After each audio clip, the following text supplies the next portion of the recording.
Maybe just, wash it and wear it next time. Oh my god. Come on, it's sickening. Let's go. You just put it in the fucking hamper, and your mother will do the laundry, for Christ's sake. You probably don't even know how to do laundry. All you know how to do is be a musclehead and go to a fucking gay bar, cocksucker. Wearing a no-homo shirt. Right, wearing a fucking homo shirt, no homo, what the hell is that all about? It's just a joke. It's a joke. Yeah, it's a joke until you wake up underneath the urinal drugs with your pants by your ankles. Right? This guy. Oh, they have us.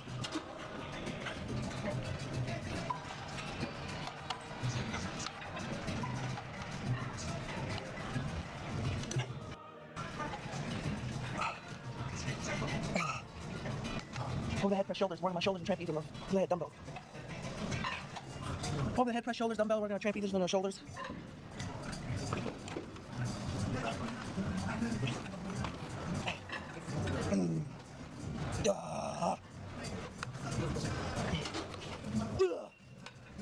Hope I don't grow in gyno this morning. You what? Gyno, bitch tits. What about gyno? Hope I don't have it. I don't know, pull your shirt up. I think I got it. He wants to know if he has bitch tits. Gyno. Well, he's asking me, I'm not a... No, but I'll tell you, you easily can get them if you don't keep working out your chest. Yeah. You got to work out your chest a lot. That way you won't be worried about it. Yeah. I'm telling you, I know the difference. You don't have to come ask me, but you could get bitch tits anyhow, just from your physiological look. Work your chest out a lot. Work your chest out a lot. Stop jerking off. And stop letting these assholes take you to fucking gay bars. I'm telling you, bring those fuckers in here to do a video. Let me talk to them. I'll fucking straighten them right out, those cocksuckers. What are you looking for? 55. They move them around like juggling around. Well, we'll be back when you find your weights. Yeah, when I find my weights. Why do they move them around so much? I don't know, maybe because people like you No, other people too. Other people. It's not. don't put them back where they're supposed to go. It's other people. It's just a theory. It's a lie. It's just a hunch that I happen to have. I'm going out on a limb. We'll go 45, just later, but really good form. Just another normal Saturday morning. Yeah, there is no normal anything, Delray, goodness. There's nothing normal about it. Place is full of freaks. Now, you just said off camera you were going to do something sickening. What are you going to do? Hold them. At the bottom or the top? Top and bottom. I don't think you're supposed to pause at the bottom like that. I am. I'm going to do something I never tried. I think that's bad for your shoulder. We don't give a fuck. We're freaks. All We right. don't give a fuck. We're freaks. I'm no personal trainer like you are, but I don't think you're supposed to do that. Fuck, what's that, 5 reps, dude? Come on. Come on, man. I look good though. Never look this good. You already said, camera, you look good. You're such a big franchise. Jason, Star Wars videos are copyrighted. You can't use them. You can't use them and bastardize them and twist them and make them into what you want to make them into. I make them like Unless that. it's a parody. Unless it's a comedy. And everyone knows it's a comedy, then they wouldn't take it down. No, mine's a tribute. My tribute is workout videos. I've done Star Wars. Whatever, but if you preface it and say this is not a copy of Star Wars, which is a copyrighted, this is just a Mixture of something. right, of a parody or comedy or just Workout footage or something. Yeah, I'm not trying to do any copyright infringements. Then you're making a disclaimer, and no one's going to take it down. You hold them up front. Yeah. That way no one's going to misconstrue and think it's the people that own Star Wars made that video. Yeah. Obviously, even though everyone knows it, the video you put up there is not being made by the producers and directors and owners of Star Wars. This conversation is way too intellectual for Delray Fitness. We need to get back to talking about dirty t-shirts and gay bars. Hey, Richard, I understand that you have gotten recognized out and about a couple times, huh? Yeah, I was over at Publix and I came out. Somebody came over to me and introduced themselves and said they saw the videos. Then I was at Costco. And then one time I was at the restaurant, third Delray. Oh, you've been there? I've been there. My friend is friend of mine is the manager there. Well, one of the guys came up to me and recognized me, and so I guess maybe in the future I'll have to start signing autographs. Make money off I it? got a kick out of it. Yeah, make money off it. Like Jason does, apparently? Well, yeah, apparently he does. I'm just doing it because I'm here, working out. Obviously, I'm not coming in here to do videos. I'm here to work out, keep myself in shape, and get on Jason's ass if he starts to fuck up. Which is basically every time he's here. Pretty much. Speaking of him, let me go track it. People are excited about seeing out of the gym footage. I'm going to talk about that. Some people, not everybody, but some people are like sitting at the fucking computer all night waiting for part 7 to come out. Oh, one guy says, I'm eating Pop-Tarts and I'm waiting for part 7 to come out. I've been sitting all fucking night waiting and waiting. It's like you said July 4th, you liar. And it's coming out soon, so get prepared for exciting out of the gym footage. Promoting that. The Jason Genova page, the official Jason Genova. Here we go.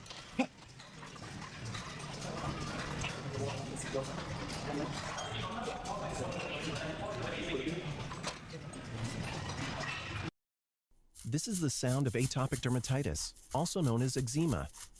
Tired of itching? Isn't it time to change AD?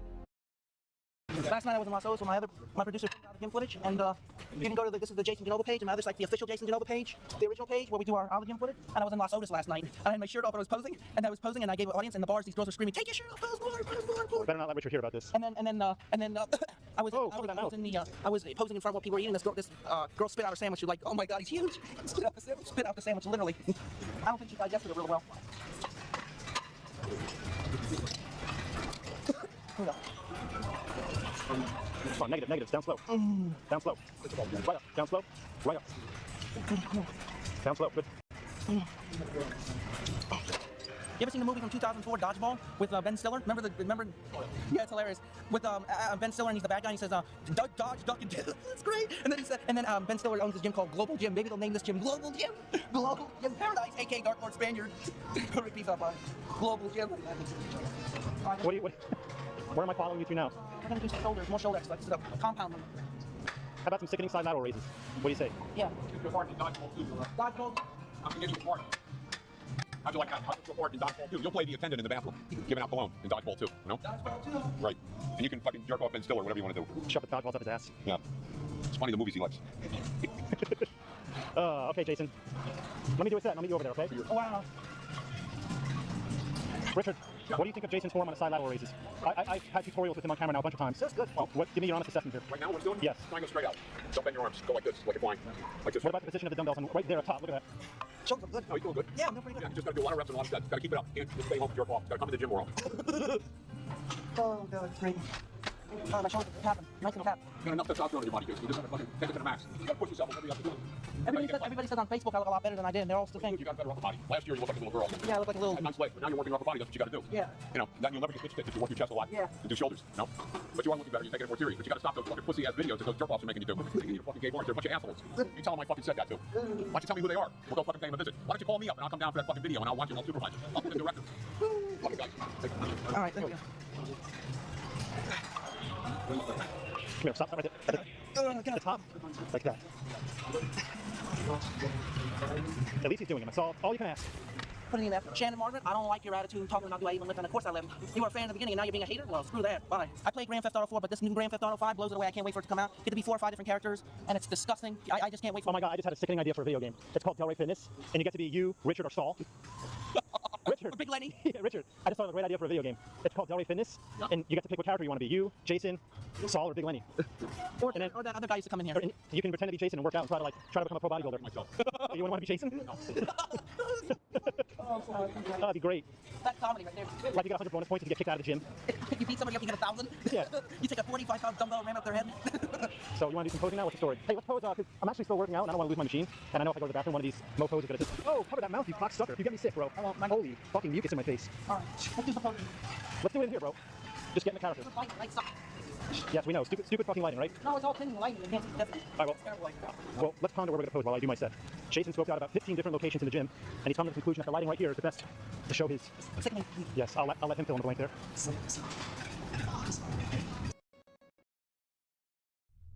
Hi, Mr. Ali, can you hear me? Hello. Yes, hello. How are you, my dear? Hello, sir. Hello.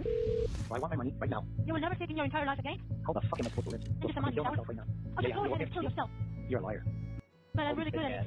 I'm really good at it, right? So, tell you what, I'll give it to the cops. You're so stupid. Even if you're gonna call the police of the entire world, you will never find my real passport. You fucking dumb. This is a recording from just one phone call from the largest data leak of scam call centers ever. An anonymous source leaked 1.9 terabytes of data from several scam call centers. Over 1 million files containing phone call recordings, tens of thousands of screen recordings of the scammers' desktops, internal chats, payrolls, banking secrets. The leak was given to Swedish journalists at SVT and shared with us here at the Organized Crime and Corruption Reporting Project. They scammed tens of thousands of victims globally and made at least $275 million. But they never imagined the inner workings of their scam empire would fall into the hands of journalists, where that journalist would be able to unmask some of the bosses behind the operation.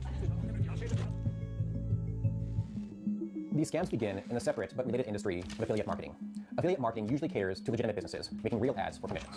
But in the scam industry, they promote fake ads, like this deepfake with Elon Musk. This software trades stocks and does it so well that it wins trades with a 97% success rate. In this leak, one of the most popular scams was for a fake investment scheme called Quantum AI. Just fill out the form. After that, your personal manager will contact you. The ad takes you to a page like this, where you enter your contact information. The affiliate marketer receives it and sends it to the scam center. And then the scammer calls you. I'm giving you this call regarding your registration, Quantum, the automated trading system you'll sign up for. This is Veronica Nova from Quantum AI. In the leak, we see the details of thousands of victims who provided contact info to the affiliate marketers. We followed up on the fate of this victim, an architect from Spain. An affiliate marketing company called Zeus Media sucked her in. The scammer paid Zeus Media a $1,100 commission for her contact details. When we reached out to the victim to confirm the data, she told us that, after all was said and done, she paid 400,000 euros to the scammers. One place the affiliate marketers sent victims' contact information is this office in Tbilisi, Georgia. The leak shows that it employed at least 85 scammers and support staff. The scammers are meticulously trained to emotionally manipulate and scam their victims. $62 now. Oh, but you're not my brother. Typically, they start by suggesting a modest investment, like $250 US. So the minimum is 250, my dear? Then, under the pretext of helping the victim, the scammers ask them to install a program like AnyDesk. So let me ask you the address of your AnyDesk, please. This lets them control their computer. Then comes a clever trick. They might bring them to a site with a name like Golden Currencies. The snag is, information shown on that page is fake. It was created by the scammers to show fake profits on the victim's computer screens. So first of all, the main idea is just to log into the Play Store, and you see the trading account, your account number, your name and last name, and the balance. Now the victim thinks they're making money, and the scammers convince them to invest more. I'm seriously thinking maybe even 50 grand, like I can start with 10 grand right away. Eventually, the victims realize it's a scam, but now an employee of the same center will call them, posing as an investigator trying to get their money back. My name is Anthony Adams, and I'm representative of FCAC, Financial Consumer Agency of Canada. All right. But of course, in order to get their money back, they have to pay even more. Now, how do the scammers actually get the money from the victims into their bank accounts or their boss's bank accounts? So this scammer sucks in a victim we'll call Mark. Congratulations. Welcome to the company. Welcome aboard. I wish you very successful trading sessions with us. Yeah, that'll make them good trade. Mark is ready to send 7,000 British pounds. The scammer recommends Chase Bank. If Chase challenges the transfer, the scammer coaches him in what to tell the bank, that he is just buying theater tickets. but the scammer needs Mark to send the money somewhere that is untraceable to law enforcement. So the scammer works with a teammate from another department. She writes, I need UK details for 7K, please. Doing it from Chase, and he doesn't have a card yet. Okay, wait. Now that teammate chats with a representative from a financial service provider that works with scam call centers. Good day. Need UK details for £7,000. This representative and company is part of the scam ecosystem and directs Mark's payment to a bank account it controls. The rep writes back, hello. Of course, we need these clients' details to prepare the invoice. The scam center sends the details. The rep says, right on it. And then, in just a few minutes, presents an invoice from a company in Bulgaria with a Revolut account. Mark makes the transaction, and the money is gone. Now, to make clear, this transaction from Chase to Revolut is just one means of moving the money. If a payment gets blocked, and it does often, the scammers can route it through a myriad of other financial institutions. It's sophisticated, like the cartels, because the money is massive. Back in the Georgian call center, when they successfully scam a person, they celebrate. They congratulate each other on each sale, they have a leaderboard, top performers can earn more than $20,000 a month, and they party. And it was this New Year's party, with gifts posted online, that proved very valuable to our team. Now, this is where it gets interesting. I visited with my colleague, Lawrence Marzouk, who helped coordinate this investigation. He worked closely with our lead Georgian team of journalists, who, for security reasons, cannot appear on camera. They sought to unmask the scammers behind this empire. So we were having to trawl through that material to look for the odd crack in their security so that we can actually peek in to see who are the real guys behind it. We had access to hundreds of hours of recordings of them chatting on their computers. I think everyone who worked on the project was totally committed to finding out who Mary Roberts was, based on the fact that she was so remorseless and taunting Marcel, this guy who lost everything. And the first clue that we found regarding Mary Roberts was on a Telegram chat that her boss was on, and she was searching for somebody or something in there starting with CH, and a name popped up, which was Mary Chachian, which appeared to be a real name. This person has a Facebook account, and so reporters started looking through, and quite quickly stumbled upon a photo of a family, and one of the people they recognized. So in order to understand this, we need to take a step back. We stumbled across some photos that were taken of their Christmas New Year's party. It was like an office party. We immediately spotted that there was somebody from the party, and that was Mary Chachian's sister, Very Ko. So at this point, we knew that somebody with that name worked at the center, because we found conversations on various Telegram chats where someone admitted to being called Chachian as their surname. They were someone that went by the name of Veronica Novak. We were pretty confident that Veriko Chachian was Veronica Novak, but we still wanted to find out who Mariam Chachian was. One of the major clues was Veronica Novak dropped her guard and referred to Mary Roberts as Marianne, which is her sister's real name. Another key bit of evidence was when the two were chatting about how they were going to take a bunch of flowers back to their shared house. And when we looked into it, we found out that Veriko and her sister lived at the same address. So we were able to confirm that there were two scammers working at the call center in Georgia, sisters, and Mary Roberts' real identity was Mariam Chachian. But these sisters and all the other scammers our reporters were able to unmask were not the people running the scam center. We wanted to find the boss. There was somebody who was important to the whole setup, who people referred to as the boss, and they referred to that person as Kaki. In Georgian, Kaki is short for Akaki. So we started to look through the social media profiles of people we identified working at the call center, and we came across someone called Akaki Kevkishvili, and he had exactly the same avatar as the Kaki who worked in the call center. That was the line with the crown on the top. And when we started digging through his pictures a little more, we also found one post where he shared a photo of the AK Group logo. His pictures matched with the guy who also appeared at the Christmas party, so we were certain it was the same guy. We wanted to hear what Kaki had to say about our findings. We found him in his parking garage, but were blocked by his private security detail. He didn't want to talk. And finally, remember Marcel, the victim who was disparaged and scammed by Mary Roberts and her colleagues? She taunted him that he would never find her passport. You're so stupid. Even if you're gonna call the police of the entire world. Well, our colleagues at CBC in Canada found Marcel. They gave him Marianne Chachian's, aka Mary Roberts' real phone number. Hello, Marianne. Hello? Who is this? It's Marcel. You don't remember me? You told me I can never find you. Are you Mariam Chachian? Or are you Mary Roberts? Call ended. Since publishing our findings in March 2025, the Georgian Scam Center in this video has been closed. Georgian prosecutors have launched an investigation into fraud and money laundering, and Akaki Kevkishvili and the other scammers deleted their social media accounts and haven't been seen since.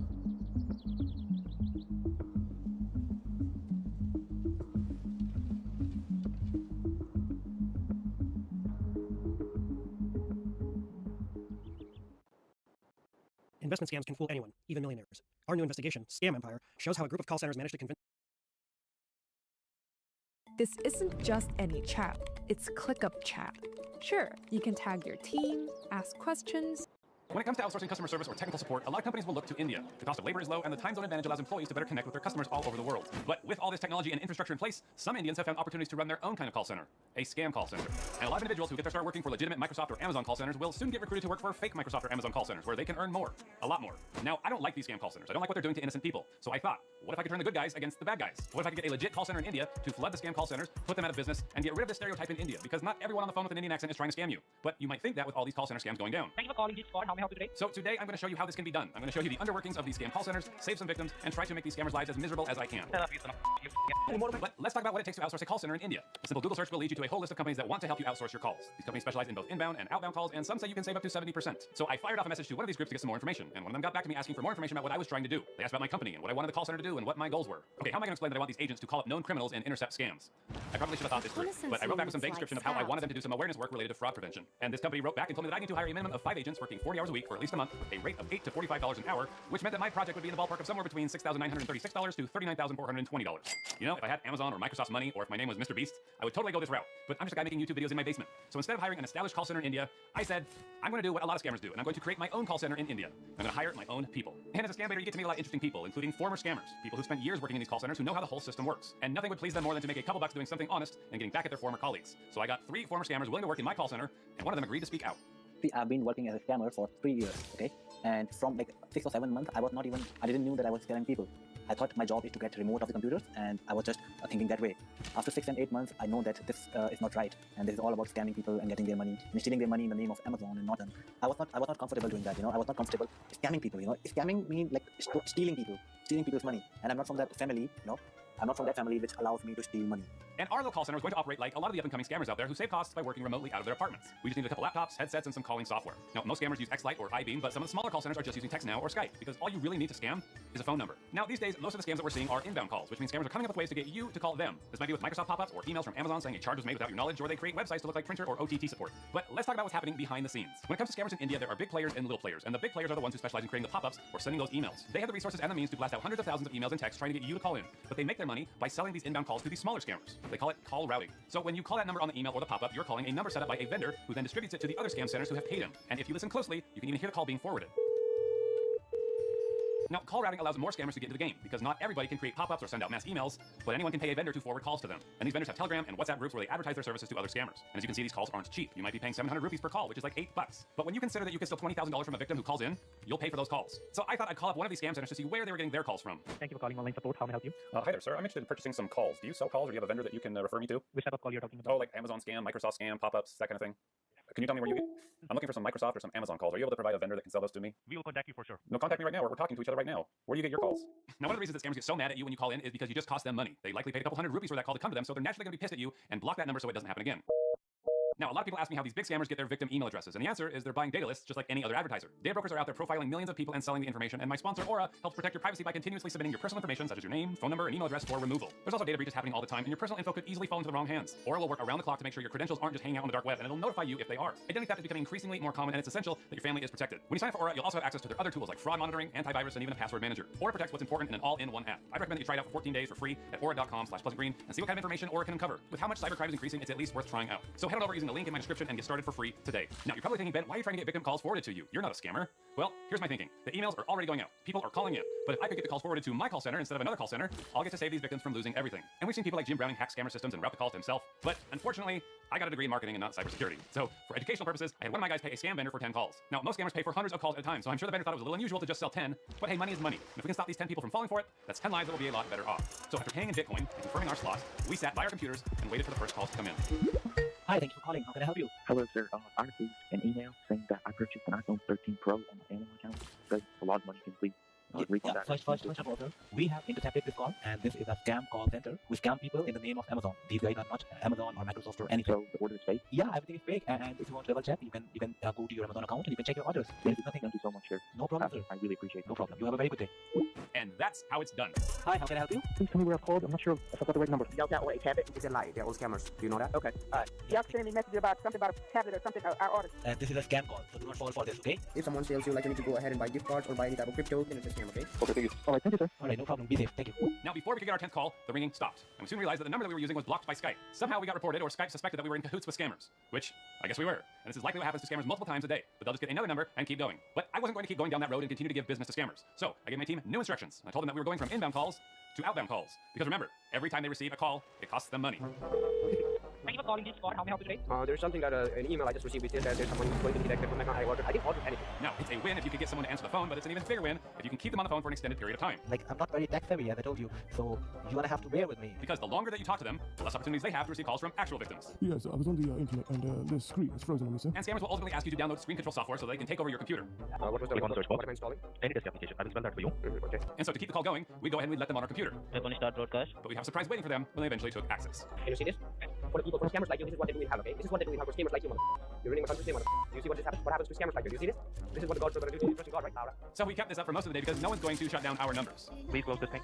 I'm watching. I like this. Would you please tell me who's number right now? You're talking to the dad after I'm on the body. Okay, but after enough calls from us, they would eventually have no choice but to shut down theirs. The number you were trying to reach is no longer in service. And they would likely have to purchase a new toll-free number and reroute the calls with their vendor. Shut it down, bro. This one shut down as well. Thank you for calling cancellation. This is Mike. How may I help you? Hey buddy, how much did your boss pay for you to get this call? $4 Probably more than he paid you. Cost them money, slow them down, keep them away from real victims. I mean, you're trying to scam other people? What the f***? What the f***? Did he mark You don't speak English, man? Shut up, you son of a... You f***ing more on my computer, man? Step by step, I'm more experienced than you. Now, imagine with me, if everyone watching this video took a few seconds to call a scammer today. Every call they received would cost them money, and you'd be keeping them busy and distracted so they couldn't scam another person. Imagine if this happened day after day. They couldn't keep running, because there's way more of us than there is of them. We could all be remote employees under one unified call center. And working with former scammers has taught me that these guys are talented guys who could be doing so much more for a living. They could be providing value rather than stealing it. So how does it make you feel to turn away from scamming and actually do something that's worthwhile? It's a burden lifted off my shoulders. From 3 years, like I've been scamming people, but in 3 months, when I save the victims, I just feel so good, and I could sleep at that time. All the scammers, if they are listening to this video, please stop it. And if you will stop it, you will feel good. This is a disgrace to India. Earlier, people used to know India as a very greenery thing, a nature-wise thing, right? But now, whenever someone says India, the first thought people comes to the mind is a scammer. So I just wanted to tell them that please stop it. And if you will stop it, you will feel good. You may have less money, but you will literally feel good. Trust me, I have done that, and I'm literally feeling good. So let's slow down these scammers and force them into a better line of work. I want to thank my team of callers and everyone else for watching this video. Make sure that you check out my other videos that take you behind the scenes of these scams, and I'll see you next time. Hey guys, I just found an amazing digital marketing expert on Fiverr. The company had its most effective campaign yet. The team continues hiring top-rated experts to this day. And Jerry? Well, he wondered if his reaction was a bit much. It definitely was. Hire a freelancer today and start your own success story.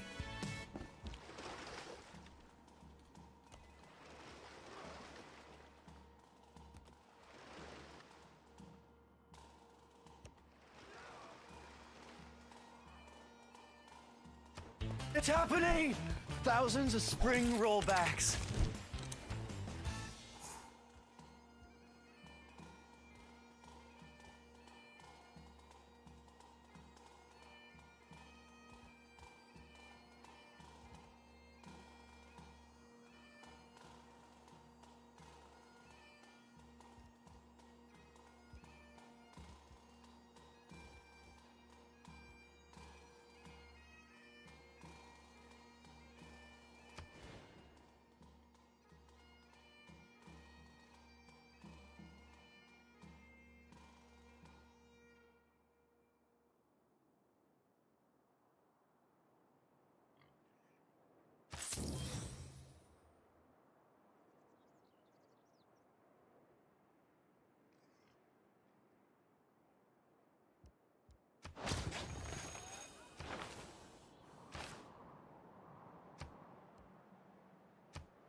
Hey everybody, I recently got a text message with some exciting news. And the text said, hello, this is Michelle. I hope you're staying safe.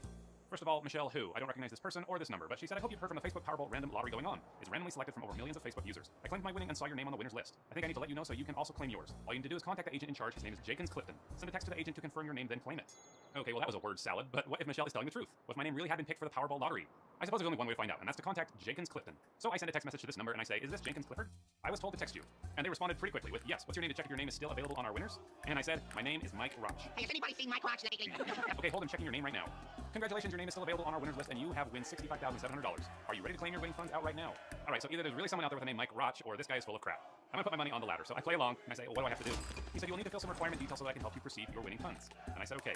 You will need to fill some information so that we can proceed. Whoa, the dude is going hard on the caps all of a sudden and he wants a bunch of personal information. And so I literally just make an address along with everything else, and apparently it's good enough for him because it ends up checking out. And that's when he gets to the catch. And in order to get my winnings, I need to pay a clearance fee. And I say, I'm not sure I understand.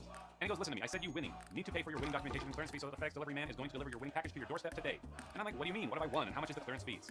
You will $65,700 and you will need to pay $200 for your winning documentation and clearance fee so that the FedEx delivery man is going to deliver your winning package to you today. And I said, the money will be delivered today? Yes, immediately after you make the payment, okay.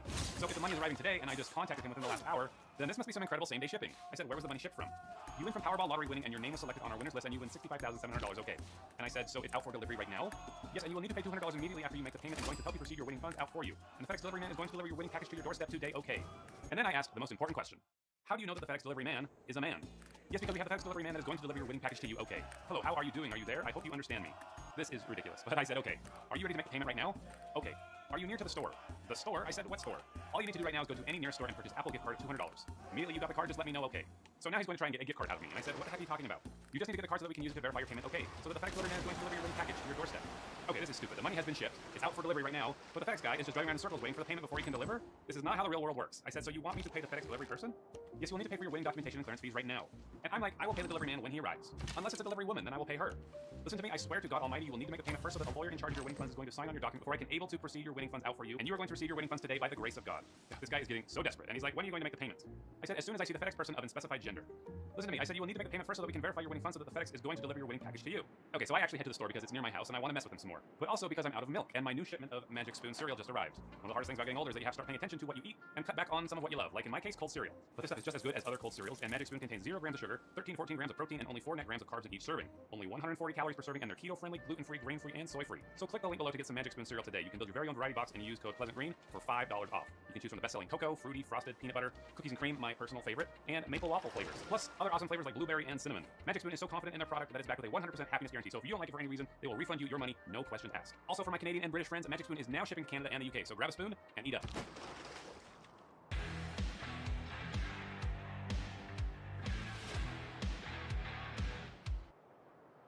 Okay, so while I'm at the store, I noticed that there's a warning label where they sell the gift cards. And really good stores have policies where you can't buy like more than 4 cards at a time because this scam is so common. So I just pretend that the manager isn't allowing me to buy that many. I say they won't let me buy $200 worth. They say it might be a scam. I swear to God Almighty, this is real and legit, okay? And I'm like, well, what should I tell them? Don't tell them anything, just get the card and immediately you get it, just let me know, okay. You were the one delaying your winning funds right now. Oh, okay, so it's my fault. I told him I can buy $150 worth of Apple gift cards. And he said, okay, just got the card so that I can help you process all your winning funds, okay. And I say, okay, but is it gonna be enough for the gender fluid FedEx person? Have you got the card? And then I finally just call him up and I pretend that the cashier is giving me a hard time about buying this many gift cards. And he actually picks up. Hello? Hello? No. Who am I speaking with? Yeah, you know? Jenkins, I'm at Walmart. Does anybody want to take a guess what country this guy is in? Yeah, this is Jenkins. Jenkins, I need you to speak to the manager and tell him that I need these cards because he's not listening to me. What in the world is going on over there? Hey, why can't you go to work, man? I need you to tell the manager to sell me the gift cards. Okay, okay. All right, hold on. Okay. Hello, who am I speaking with? Hello. Hello, who's this? Yeah, this is Jenkins. Jenkins who? The description. Sir, can you tell me what this is about? Just sell him $150 Apple card. Sir, why does he need to buy these cards? Present everything to him, so just sell the card to him so that everything can be done successfully. I cannot understand what you're saying. What is this about? I said just sell him the card so that you can use the card as his winning funds. That's what you need to do. Sir, I am not going to sell this gentleman gift cards and let him fall for a scam. No, this is not the scam. This is really legit. I'm a man of God. I'm a pastor. I'm not here to have or hurt woman be like me. All this program is real. I'm not here to hurt woman be like me. Sir, company policy is that we can't sell more than 4 gift cards at a time. The company of Bible told me to not sell any card to customers. No, I don't feel good about this. I'm hanging up. Okay, give me his phone. Let me talk to him. All right, here he is. See, I told you. They're not going to do it. It's not going to work. Hello. Any other ideas, Jenkins? I said you give him back his phone. Let me talk to him. This is him. This is me, Mike.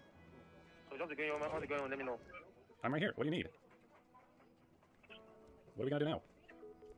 So he just hangs up, and I'm seriously just curious at this point. So I straight up asked him, I said, do people really fall for this scam? And he said, no, this is not a scam. This is real and legit. I swear to God Almighty. Are you ready to claim your winning funds out right now so that we can proceed? And I said, then why are you in Nigeria? No, I'm not in Nigeria. I'm from New York. I swear to God Almighty. Oh my gosh, I'm growing more stupid by the minute talking to this guy. But he's so desperate that he even calls me. And if you don't think the winning funds, I'm going to beg you to don't. Okay, shut up. Shut up and listen to me. If you want me to pay you $200, then listen to what I say. Do you want to make $200 today? If you know you can make the payment today, right now, you are going to receive the winning funds. Will you please shut up? Will you shut up and listen to me? I want to pay you $200, but I want you to do what I tell you to do. Are you willing to work for this $200, or are you just going to keep lying to me? You want me to work for you? Yes, do you want to work for me? Which kind of work am I going to do for you? You're going to clean up garbage in Nigeria. Are you willing to do that? So what? You're going to walk around and you're going to pick up trash in Nigeria. Are you in Nigeria? No, I told you already. I'm not in Nigeria. I'm from California. I'm going to give you one more chance. I'm going to give you one more chance. Do you want the $200? The $200 you need to pay is not for me. It's for your winning documentation and balance sheet. So that the benefit man is Look, admit that you're in Nigeria.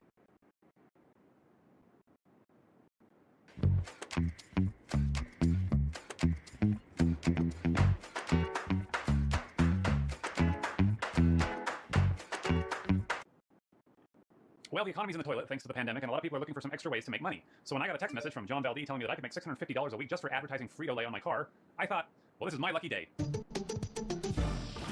I don't know how I got this text, but John said to apply for this job by visiting his link. And it's just a custom form that he set up together: my name, phone number, address, car make and model, and availability date. So I filled out the form and I said that my name was Ben Dover. Sure enough, he fell for it and he sent me a text a day later. He said, "Hello Ben, this is John from Frito-Lay Snacks. Are you still interested in the car advertisement program? Let me know." And I said, "Yes, I am." He said, "You'll be getting a payment from FedEx next week. I will let you know the tracking number. Have a good weekend." Well, a couple of days later, John informs me that a package has been delivered, and I go to pick it up from FedEx, and to my surprise, there's actually a check inside for $2,970 addressed to Ben Dover. I thought this is going to be the easiest job I've ever had. I just drive around with a Frito sticker on my car, and I let the checks roll in.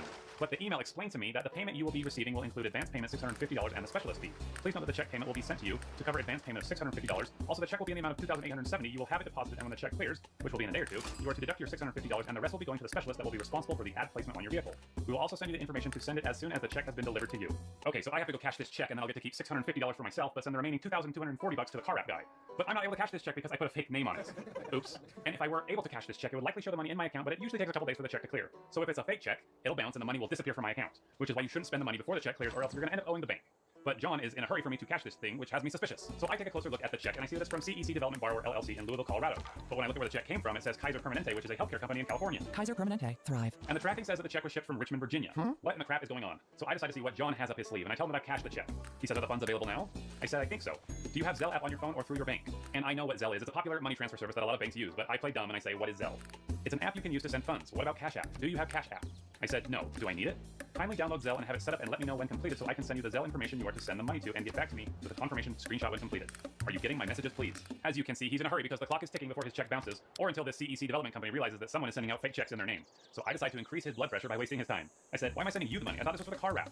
"Yes, the money is for the car wrap installer. You are to deduct your first week payment and have the rest money sent to the wrap specialist so they can schedule the wrap appointment." And I'm like, "Okay, is it a local person in my area who will wrap the car?" "Not at all. Appointment will be fixed as soon as he get paid. Have you set up the Zelle? Are you done with the Zelle setup?" This guy apparently doesn't like my questions. I say, "I am doing Cash App." "You said he's not in my area. Where do I take my car to get wrapped?" I even tried to call John, but he doesn't pick up. He says, "Will you be available on Monday for the decal to be done? Do you have the Cash App ready? I'm in a meeting, can't talk on phone now. The artist needs to get paid. Do you have the Cash App set up?" I said, "Yes, I'm available Monday." "Okay, are you ready for the Cash App?" And I said, "How about I go take them the cash? If it's nearby, I can just drop it off." I mean, wouldn't that make the most sense? Apparently not. He asked, "How close is Walmart to you?" And I'm like, "The car is getting wrapped at Walmart?" "No, just asking." I said, "Just down the street."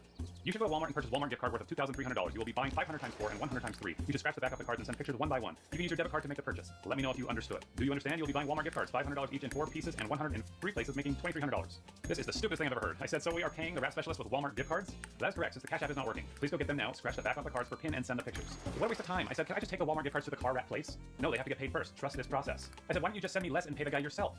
"All the funds for the startup of the program was issued to you once, but you will only be getting $650 weekly after this. Are you leaving for Walmart now?" "No, I'm not going to Walmart to buy $2,300 worth of gift cards to give to a wrap specialist that I don't even know." So I said, "I can pay a different way, so I don't have to get gas. Do you accept Bitcoin?" "Bitcoin can work too."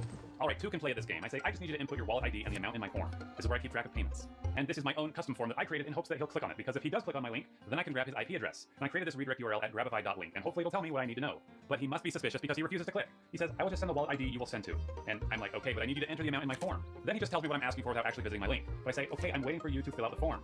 But he's still not going to fall for it. I say, "Why don't you go to my link? You can do everything from your end." Maybe I should stop revealing my secrets on YouTube if I don't want scammers to catch on. What an idiot! I said, "I don't want to pay a scammer who's trying to rip me off. I'll pay you if you do something for me."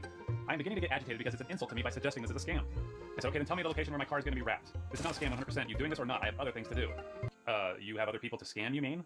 And then he stops responding, so I still don't know who the scammer is, or where he is, or who sent me this stupid fake check. And if I let him go, then he's just going to keep scamming more people. You can't keep getting away with it! Though I did successfully cost him $3 in priority shipping, so yay for me. But I'm not done, so I go back to square one and I fill out this form again. This time I say my name is Mike Roch. My crotch! My crotch! Hey, has anybody seen my crotch lately?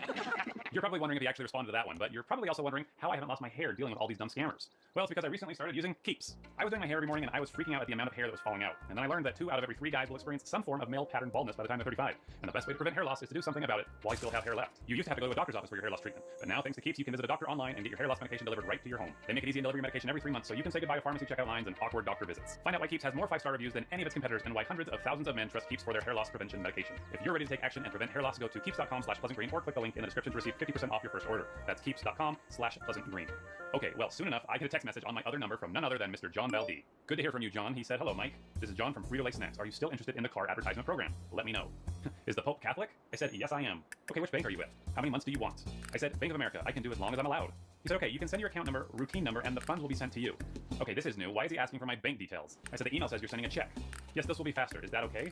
Oh, he probably doesn't want to waste another $3 on priority shipping. I said, what do you need? Your online username and password. What?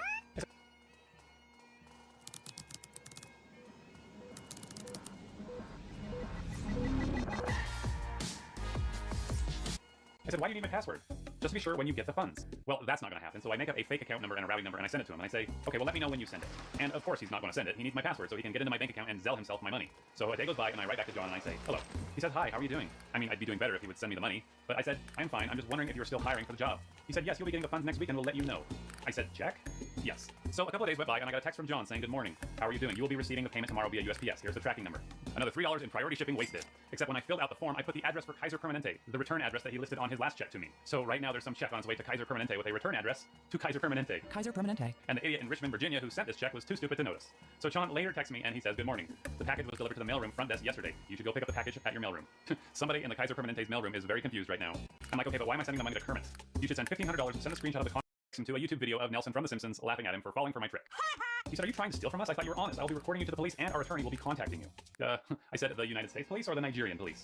And that's when he went quiet. So if he's in Nigeria, then he must have a money mule in Richmond, Virginia who's working for him, who's now $6 poorer thanks to me. So I went to report John to 123 Forms, and within a few hours his form was removed and he was banned from the site. But not before I could submit one final application with the name and the address of the FBI special agent in charge in Richmond, Virginia. So hopefully the FBI will soon receive a check and look into who's been involved in aiding Nigerian scammers in Richmond, Virginia. Hey, thanks for watching my video today. We've got to warn people about scams like this, so please share this video with a friend. If you do a Google search, you'll see that a lot of people are falling for this car wrap scam, so we've got to spread the word. There's a lot of other scams that you should be aware of, and if you click on one of these videos here, I will tell you all about it. So have a wonderful day, and I will see you next time.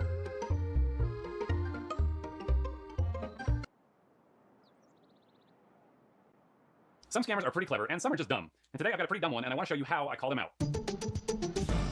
So there's a scammer out there living in Nigeria named Mr. Beckham, and my friend Deo has been leading him on for over a year now. And you can head on over to his channel to see what he's put this guy through. But Mr. Beckham is claiming to be a U.S. federal agent who distributes grant money to people in need. And Deo, who's been going by the name of Gary, offered to refer some clients to Mr. Beckham. But the first client that Deo referred to him was none other than yours truly. And I decided to go under the alias of Mike Roch. Mike Roch! Mike Roch! So I reached out to him and I said, good afternoon, Mr. Beckham. My friend Gary suggested that I contact you regarding a new grant available from the federal government. Would you please let me know if the application period is still open? I look forward to your response. Hakuna Matata, sincerely, Michael. And as you would expect, I got a response from Mr. Beckham that said, are you ready to fill the form now? Wow, this guy doesn't waste any time, does he? He sent me a list of questions and he said, send back answers to all the questions accordingly, sir. Hope you understand, sir.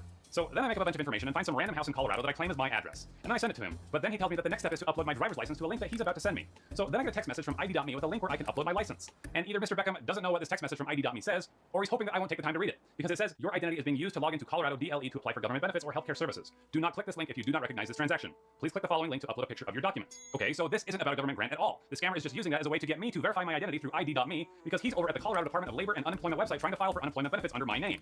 Or under Mike Roch's name. Hey, has anybody seen Mike Roch lately? And if you think scammers in Nigeria can't qualify for unemployment benefits and find a way to get that money sent to them, you would be wrong. I made a whole video about this that you can go watch as soon as you're done with this one. And the government recently started implementing ID.me verification to prevent this kind of fraud, but it looks like scammers have already found a way around this. So obviously I didn't do this because I don't have an ID for Mike Roch. So I just tell Mr. Beckham that the link has expired. So he sends me another one, but I just keep playing dumb, pretending like I'm too old to figure it out. So then he gets frustrated and just cuts to the chase and tells me that I've qualified. He says, congratulations, Mr. Michael Roch. We have verified your information and it shows that you have qualified to receive the grant. Kindly keep this information safe and confidential as it would be requested from you at the point of delivery by the Prize Patrol team. Oh my god! And I'm like, great to hear. He says, don't disclose your winning to anyone. You'll be disqualified automatically. Not until you get your grant. We do this to make sure real winners claim their money in situations where other people claim what is not theirs. Interesting. He goes on to say, now you're to choose the amount you wish to claim from the list. Are you ready so I can show you the list? Are you ready? Are you ready? So he sends me a chart that shows me the different amounts that I can get depending on how much I want to pay. And it looks more like a lottery than a federal program. I say, so you're saying I pay you in order to receive the money I'm eligible for? Yes, sir. FedEx agent will deliver your weighing to your doorstep as soon as you complete your processing. Let me know how much you are ready to claim, sir, so I can inform FedEx agent right away. And I don't want to be too greedy, so I just choose $150,000. He says your $150,000 will be processed now so that your winning can be forwarded to the FedEx for quick delivery to your address as soon as you complete your processing. Are you ready to make the payment? Are you ready? Okay, so it's obvious why he was trying to go with the identity theft route because this method is pretty pathetic. But you know someone has fallen for this, so I have to make this video. He then asks, which of the options did you want to use in making your payment? Gift card, Zelle, Bitcoin machine. And I'm pretending to be an old guy who doesn't know about any of these options, so I just asked, do you accept check? He said, no, sir. And then I'm like, okay, what kind of gift card? Nike gift card, eBay gift card, or vanilla gift card. You can get any one out of this 3 type of card. And make sure it's fully activate before leaving the store. Scammers and their gift cards. Spin, roll, hit, and play your way to jackpot. Because on DraftKings Casino, we're dealing out jackpots on all the games you know and love. Roulette, blackjack, baccarat, big wheel, and more. Jackpot winnings are always climbing. The pot increases with every play. So download the DraftKings Casino app to join the jackpot's excitement. DraftKings Casino, the crown is yours.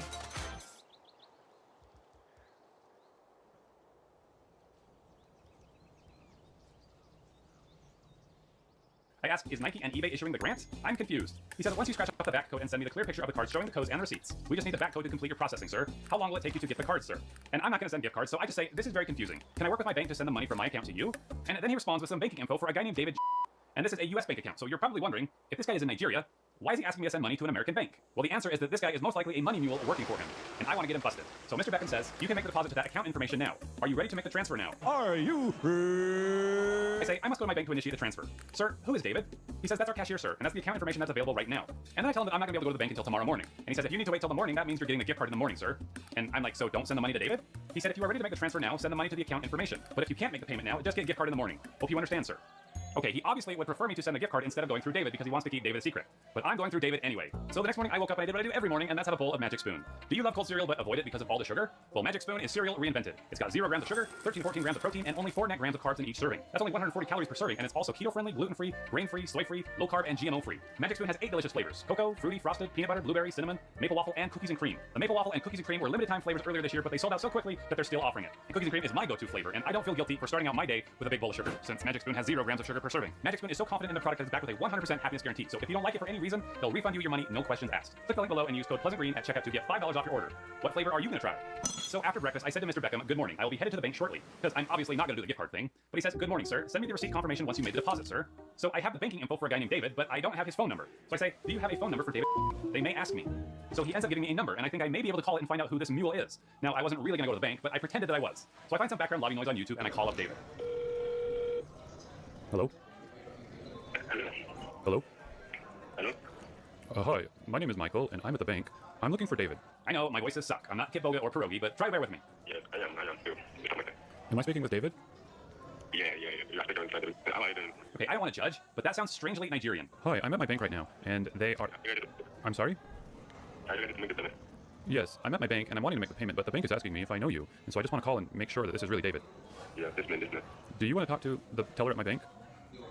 Okay, got it. Okay, I'm gonna hand the phone over to them. Did you want to talk to him? Wait, hold on. Hello, is this David? Hello. Hello, is this David? Yeah. Hi, David. My name is Brian, and I work at the bank, and I'm here with Michael, and I just want to verify that you are kind of who you say you are. We want to make sure that Michael isn't sending money to a stranger, and so I was wondering if you can confirm who you are and what this is about. I'm David. David personal stuff, but not supposed to share it with anybody. I'm sorry, I'm having a hard time understanding you. It's very personal stuff that is not important to just anybody. It's personal stuff, just as man stuff. You know, I'm having a hard time understanding you, sir. I just want to make sure that Michael knows, who he's sending money to. Like I know what he's doing. Like I know what he's doing. You hear me? Like I know what he's doing.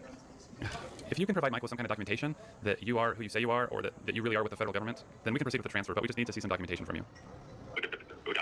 Okay, send it to Michael, please. Thank you. Okay, so soon he texts me a driver's license for an older white dude in Georgia, and his name is David. And this is definitely not the David that I was speaking to on the phone. But who is he? And does he know that he's involved in receiving funds for a Nigerian scammer?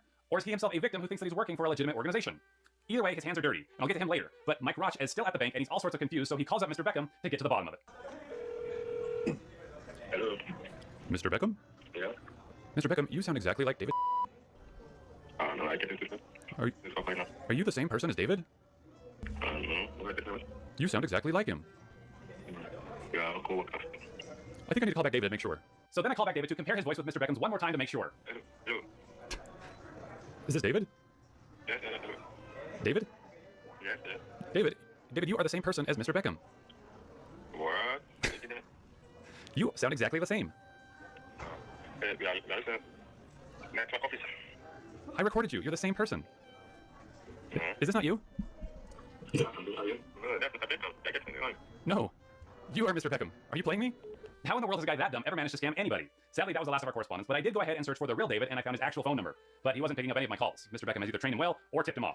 But hopefully the authorities will have an easier time getting a hold of him because I sent over everything that I had on him. And that's why I'm blurring his info, because there should be an active investigation going on. And David better be ready with a good story for why he's receiving funds on behalf of a Nigerian scammer. But Mr. Beckham is still out there, and if you want to see the next chapter in this story, you can go follow my buddy Deo, who's got a great scam baiting channel for you to subscribe to. Also, my analytics are showing me that 70% of you watching this video right now are not subscribed to my channel, so do the right thing and click on that button to get notified of more adventures surrounding scams. So thanks again for watching, and I'll see you next time. I'll just wait for you guys to hit the subscribe button. Go ahead, I'll wait.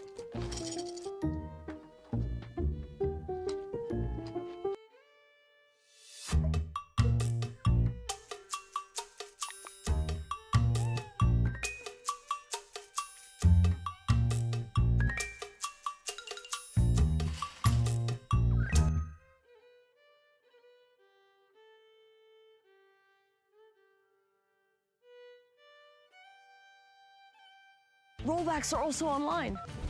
Mom, it's happening online too.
Sometimes the wheel turns slowly, but it turns.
Our people know this new resource may be essential for building certain military units, and they have begun to stockpile it for future use.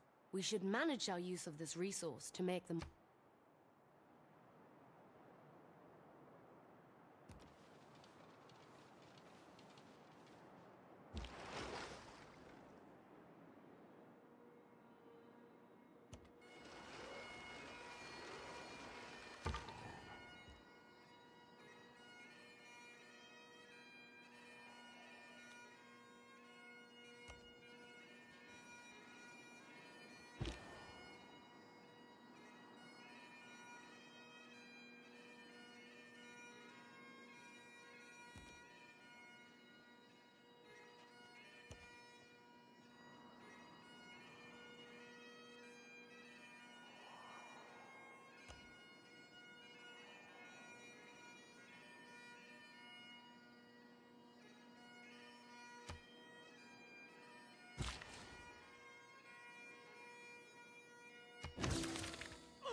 Building your online business?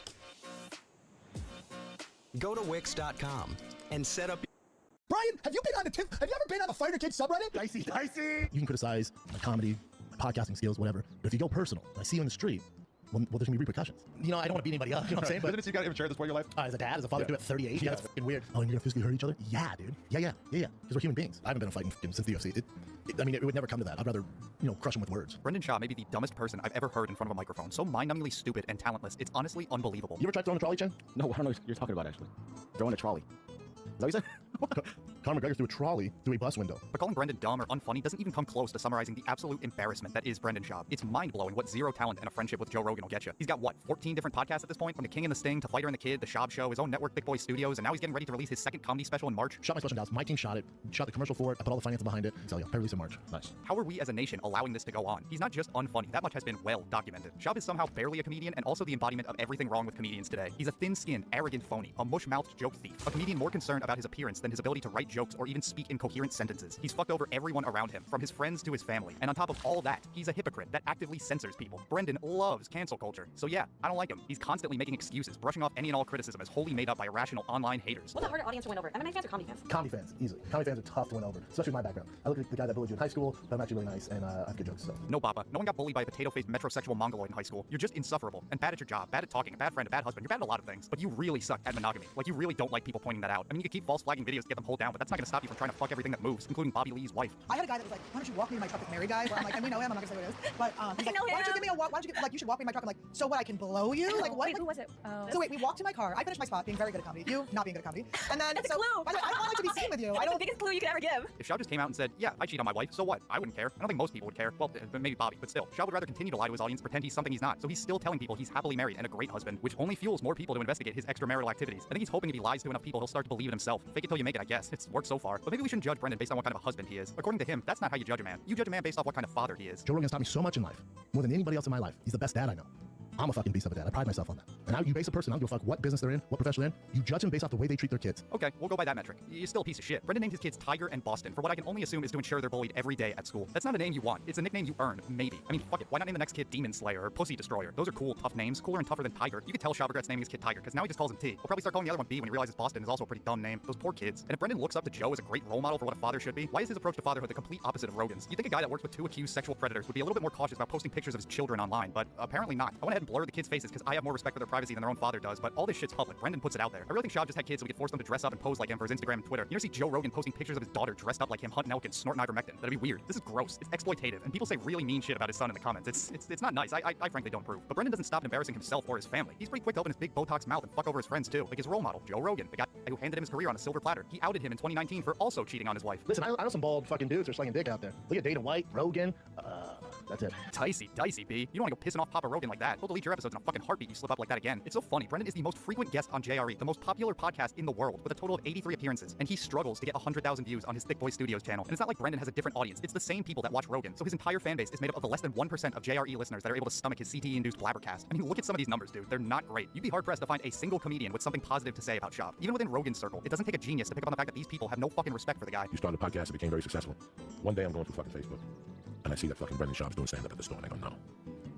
I go, why is he doing this? I don't want to, in my heart, I'm like, and I wasn't hating. I know Brendan Schaub hates us a lot too. It's another one that Brendan Schaub doesn't like you? Yeah, well, to be fair, again, we make fun of him for possibly having CTE, but whatever, it's not a big deal. I don't think that's like a joke. He's new. He's fucking new at stand-up. Yeah, I know. And he's doing he's got a special that was, I'll go ahead, if you say my podcast is funny, I'll say that his special was very funny. Ari Shaffir, yes. Do you respect Brendan Schaub as a...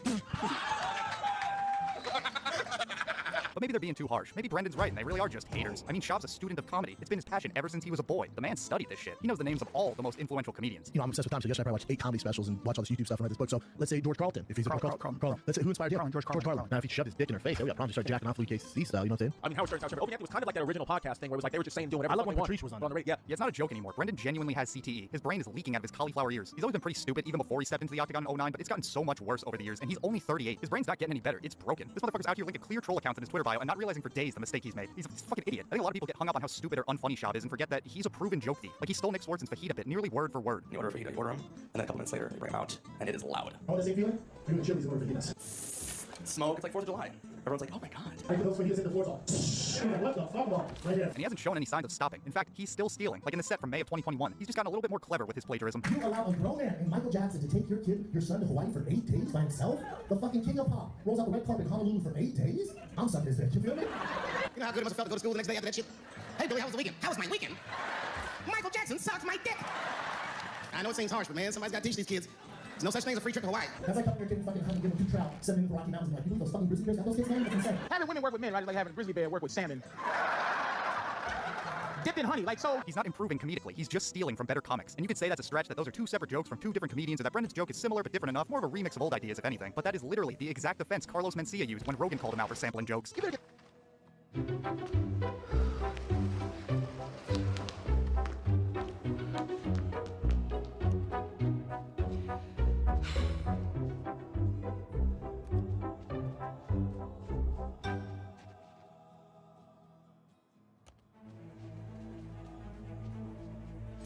Never again can I gaze upon the beauty spots of Here is Canada. The flag is being carried and the flag is waving.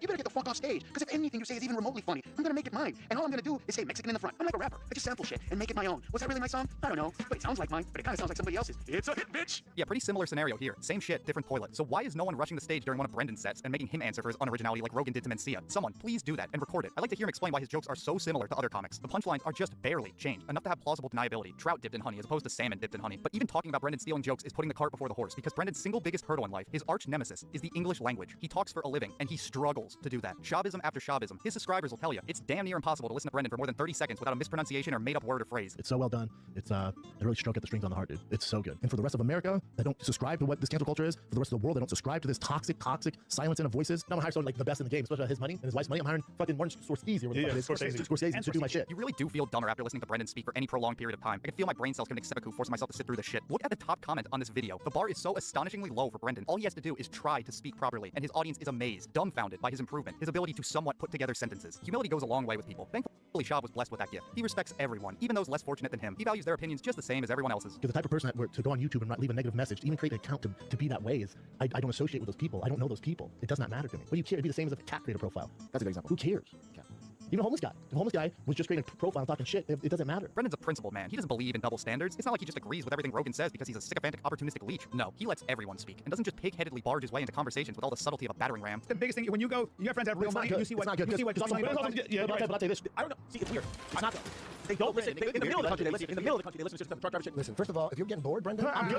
I'm good. No, I'm good, man. I'm good. Explain some shit. No, I heard that was a long explanation. No, I thought we were done. Trying to explain shit. It's a mystery why people don't like this guy. Truly an enigma. There's almost too much to hate about Shaw because I barely scratched the surface. Haven't even mentioned any of the UFC shit. His beef with Ariel Helwani, his constant commentator fuck-ups, mixing up Bobby Green and Kevin Holland. Boy, I wonder why he made that mistake. The multitude of grifts he's involved in, from his new Japanese whiskey embarrassingly named after his son, to his connection with this shady CBD oil company that tried to bribe people for positive reviews on his first special, and now this truly humiliating line of thick boy merch he's trying to sell. Like, who is buying this shit? Brendan couldn't even find somebody else to model this overpriced garbage. So it's just lots of pictures of him looking like an idiot posing in his own clothing on the website. It's asshole puckering. For a guy that's constantly talking about the soy boys and the betas coming after his buddy Joe, Brenda sure got a lot of bitch in her blood. I know Shav's not gonna take my advice because I'm not as rich and don't have as many subscribers as him, but I'll just throw this out there in case one of his employees is listening. Brendan, pull up your big boy skinny jeans, put on your matching responsibility hat, and start acting like a fucking man. Stop stealing jokes and pretending to be something you're not. Stop acting like all your faults are fabricated by some secret cabal of online trolls and haters. Don't walk around like you're the only one on the planet whose shit don't stink. You seem to realize that people like Rogan because they think he's real and honest. So maybe you should start taking some notes and stop being such a phony fuck. A little self-reflection and personal accountability goes a long way with people. If you did that and honestly tried to improve, you might see a change in the way people react to you. But fuck it, that's clearly not gonna happen. I don't know why I'm bothering trying to help. So keep fucking up. I don't care. Have BitPixels copyright strike this video. We can fight in the streets if you want. Sounds like a good time to me. Honestly, it's just fun watching the Fighter and the Kid subreddit document your every blunder. You homeless cats are some dedicated motherfuckers, some real fucking investigative journalists over there. I don't even know what the fuck they're saying half the time because they speak in Chauvisms, but it's fun at least. More fun than Brendan's actual podcast. I don't know. I just love watching communities turn against the people that brought them together in the first place. It's so much fun. Brings me back to the good old days. You guys almost make Reddit tolerable. Almost. Guess we can all look forward to watching Shav's new special next month. I know I am. Not because I think it'll be any good, but because I guarantee there will be more than a few stolen jokes in there. And maybe, just maybe, it'll finally force Rogan to have another chat with our pal Brendan about the path his career's on. A chat that'll leave him feeling surprised all over again. A big fat salute to you homeless cats that helped me with this video. You folks actually managed to make Schlobcast entertaining with your shit posts. Keep fighting the good fight. Here's hoping Brendan doesn't try to shut you down like everyone else that's criticized him. I'll catch you fellas later. I'm already late for my shit to Chang's. See ya.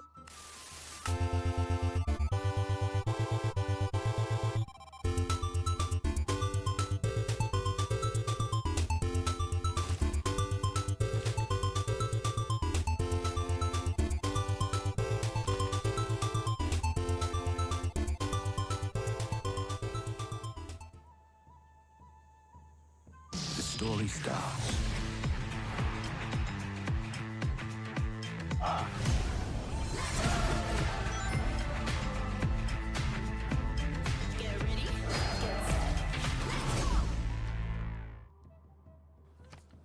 Looking for the right coverage to protect your loved ones? Start with a teammate you can trust. Sun Life, the proud life insurance partner of the Toronto Raptors.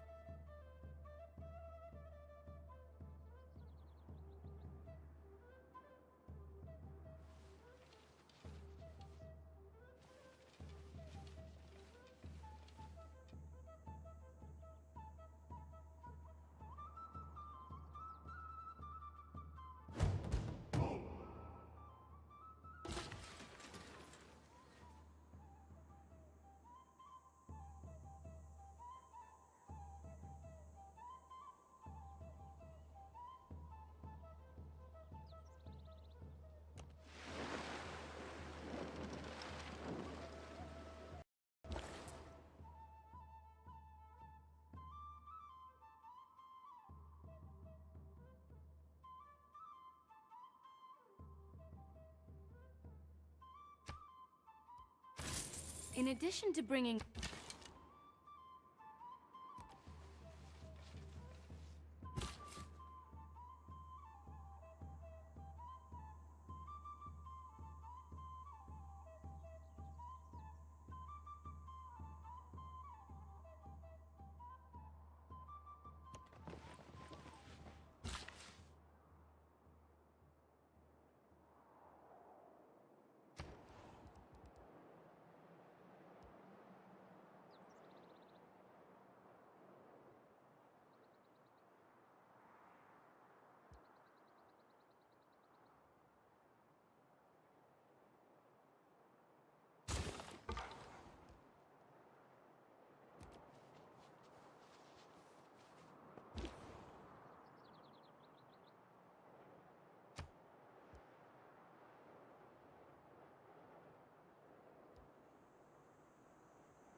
I'm here to sell you something in a way that we think is cool. But what's cool to you?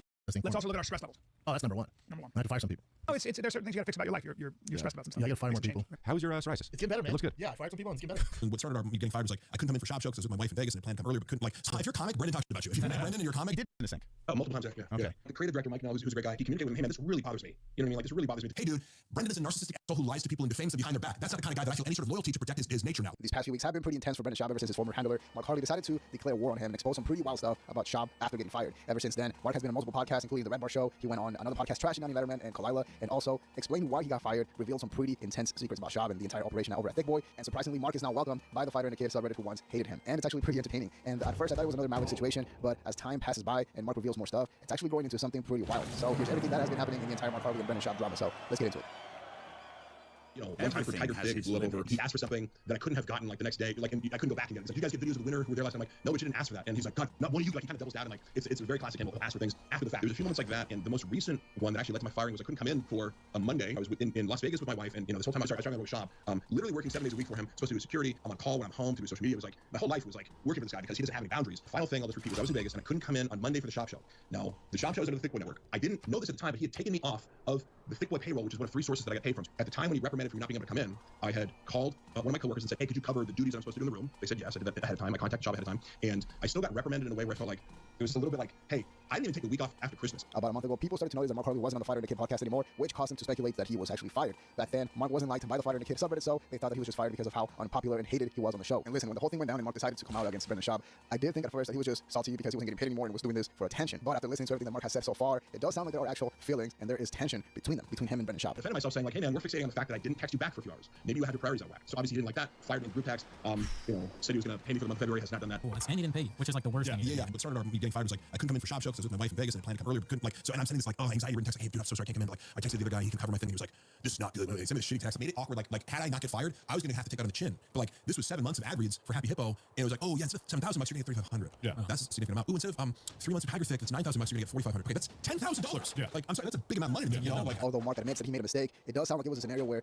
things were just heating up for months or for a while, and this little incident was just what blew everything up because it's just something so simple, something so easy to fix. But maybe the overreaction was fueled by months of mistreatment and just bad energy overall. Now here's what's interesting: Bryan Callen was actually one of the ones to suggest to Schaub that he should fire Mark Harley. But then when Mark decided to come out and share his experience working for Brendan Schaub, Callen went after Mark Harley or went to Mark Harley and tried to talk him out of doing what he was doing. So clearly Brendan Schaub even has his own friends giving him horrible advice. Well, apparently the source tells me Callen goes to Brendan and is like, dude, I honestly don't know what play you have here other than to fire this guy. This is Bryan Callen saying to Brendan. This is the story coming from the Schaub situation over here. Yes, the Bryan thing would actually make sense because he seemed really like, oh my God, Mark, can't you admit that you're wrong? Like, you know, in this text message the next day, I'm like, no, I'm not going to admit that I'm wrong because all I did was not text you back and you got the work. It's just insane. Callen called me repeatedly. We had a normal conversation where he's trying to convince me to not go on this. Like, oh my God, this is just insane. He was trying to get me to like not go do this Reddit MMA, and he was kind of making things seem like hey, you know, he's giving me this philosophical angle. He eventually persuaded me to get on the phone. He starts talking to me. Like, I can tell he's doing this angle of like, Mark, I really want you to think about this. It's not going to be good for your future, blah, blah. And this is when things start to get very interesting because the host of the show actually had statements coming from the Thick Boy camp and from Brendan Schaub himself. And that is the closest that Brendan Schaub has come to addressing this entire situation. And it also confirms that they both are aware of the massive nukes that Mark Harley is dropping on them. Now, in my opinion, the statements were a little bit weak, but Mark had some pretty interesting rebuttals for all of them. We have, like I said, we have some friends and some connections that are close to Brendan. So I do have their side of the story.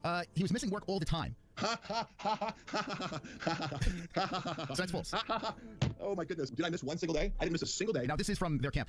Okay, showing up late, just all around being super unreliable. So showing up late, you show up late? Late for what? I guess for work, I guess. I don't know. I'm an editor. I work from home. I run social media. I almost can't be late. And also I'm working around the clock. So like, I mean, thank you for showing me this because this is the most insane rebuttal I've ever heard in my life. He said that he said he needed to talk to you and you went crazy. Screamed at Schaub and hung up on him. So then there's more. There's more. Do you want to rebut to this? Or you want to keep going? The rebuttal to that is I've never had a phone conversation with Schaub since he texted me and tried to meet up with me. Holy, like it's honest, it's getting my heart rate going because I'm like, this guy is just lying. He's a pathological liar and he's proving that right in with these quotes. It is shocking how long Mark was working for Brendan Schaub and how loyal he was to Schaub because Mark would spend hours and hours arguing with people online, arguing with haters, people from the subreddit, and trying to defend Brendan Schaub with like actual arguments, like long paragraphs, point by points, and all that stuff. He was also very passionate about doing his solo podcast on the Thick Boy Network. And I say that to say this: everybody obviously knew that Mark was your assistant, your handler, whatever, and was traveling with you on tour. And they saw it on your Instagram. So saying that Mark was late or that he would have missed work a lot, I think it's a weak argument. Something better would have been to say that, hey, Mark was costing me money, he was causing me problems with, Kalila, the subreddit, whatever. Or he could have said that, hey, simply Mark wasn't providing the results that I wanted. And in my opinion, would have made Schaub look a little bit better in this entire drama.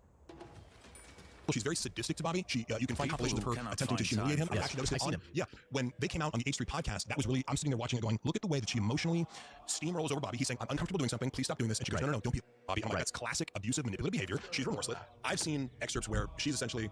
Once Mark had confirmed that he was actually fired on his Instagram comments and on social media, his first appearance was on the Red Bar Show. Now, this was through a FaceTime call on the phone and on camera, but it was a pretty interesting conversation in which he, went over all the details that we're about to see in a little bit. The conversation was actually pretty interesting, and Mark would again share the same details on another podcast, which we'll discuss in a little bit. Then he did Richie the Barber Show, in which he didn't really talk about Shab, but this is when he completely trashed Kalila for a while, and it was actually pretty funny. In therapy, we were talking about how we have to respond. Shut up, like, you make me fucking sick. And I hope that she watches this. It's always like this, like, one of the things that we consider when I'm in the Philippines and I came back in Hawaii, and also I'm definitely not a psychopath if I talk calmly, Brendan, and then we're on a private conversation, I'm going to scream at you, but let's just forget that. While I'm on camera, I'm going to seem calm and logical, and then I'm also going to call you a piece of shit loser at the top of my lungs on a conversation. And hey, let's just put this.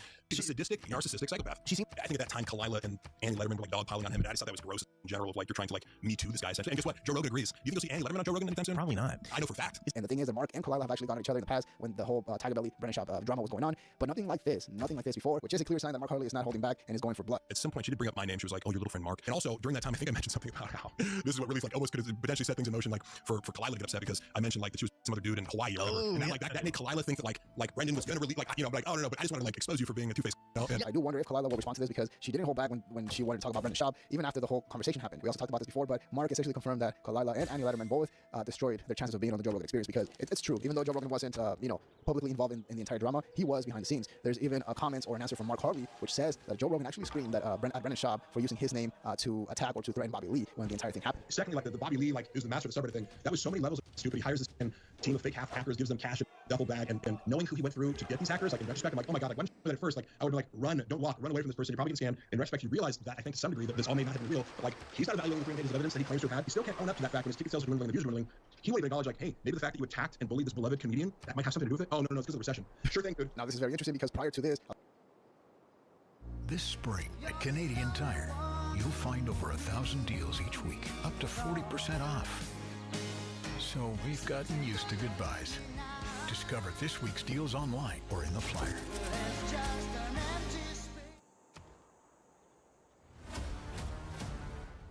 Every rookie asks me, what makes a great hunter? I tell them, it's your choices that define your greatness. You want to watch?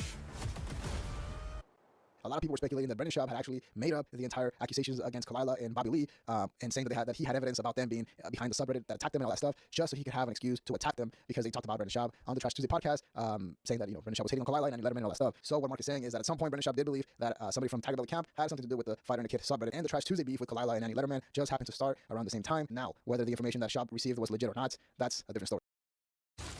One of the things wrong with Brendan and his Instagram and why he's really frustrated trying to get new followers, because he's been stuck at 1.2 million, he says for like 6 years, because he bought a bunch of followers probably, but like he just doesn't focus on good content. He thinks he's entitled to likes and views and all this stuff, and it's like, how damaging was the Gringo Poppy to Schaub's reputation / views? It was damaging to his views because he bought several 100,000 views on the Gringo Poppy in order to reach 1 million.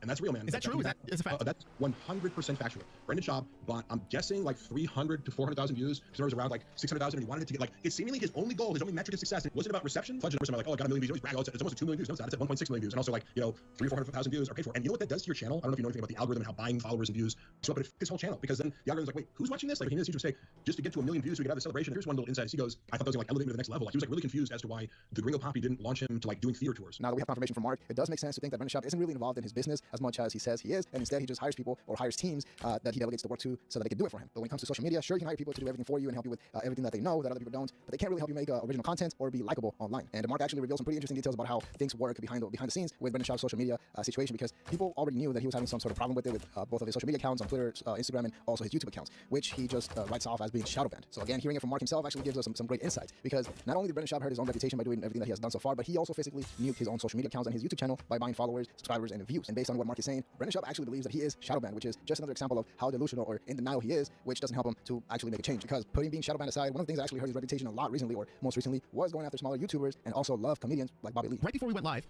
I noticed that Unique said that he won the lawsuit. I don't know the details behind this, but what are your thoughts on this? Brendan spent several $100,000 apparently fighting this guy in court. He keeps bragging about like, I got these beasts of a lawyer, Justin Bieber's guy, and this and that. Like, really just took like $250,000 and flushed it down the toilet. If he did all that and then lost the case, my God, that would be. Dude, I can believe it. One of the turning points in Brendan Schaub's reputation was when he tried to go after Unique, who was a small YouTuber back then and didn't end up going well for him. Because as we all know, it's never a good look when a bigger person, talking about being more famous, more successful, with more money, goes after somebody smaller, in this case a smaller YouTuber, after that YouTuber has said something bad about them or shared their experience being with them. Especially somebody like Brendan Schaub, who has a lot that could be exposed if people started looking. Back then, a lot of YouTubers, a lot of big ones like Charlie or Penguinzo made videos talking about Schaub going after small YouTubers. And the whole thing made the haters or anti-fans become a little bit more real, because one thing is to trash people online, let's say Brendan Schaub calling his haters or his ex-fans losers or whatever, and another thing is actually coming after them legal. Now, I'm not too informed with the case, I'm not really sure what happened, but based on what they said and what I see here on Unique's YouTube channel, he won. So if that's the case, congrats on that. Oh, Brendan, if you're watching this, suing Mark is a bad idea for an NDA thing, because you'll have to pay. Mark can sue you right back for free for wage and hour violations. You moron. That's a very good point. And if I were to have labor attorney friends who I've been speaking to, they might say things like, "Oh, that's a terrible idea." You know that. Oh, really, dude? No, more than you think. That's why I felt emboldened by this. I didn't look at my NDA because, first of all, I double dare you to sue me over telling exactly what happened to me because you're a piece of shit. You know how terrible that would look, and that's part of how he spoiled his own reputation, going after this unique guy. Then the headline becomes Brendan Schaub sues small YouTuber over joke. One thing that did make me skeptical about Mark coming out and saying everything that he was saying was the fact that Brendan Schaub makes, or I believe he makes, a lot of people or most of his workers sign NDAs, a non-disclosure agreement, I believe. Now, Mark had some pretty good points about what that entire thing is. I don't know what was in his NDA, but in general, it's true. If somebody makes you sign one, it doesn't really give them the right to just do anything to you, whether it is bad, unethical, or illegal, and then it just gives them a free pass to do it.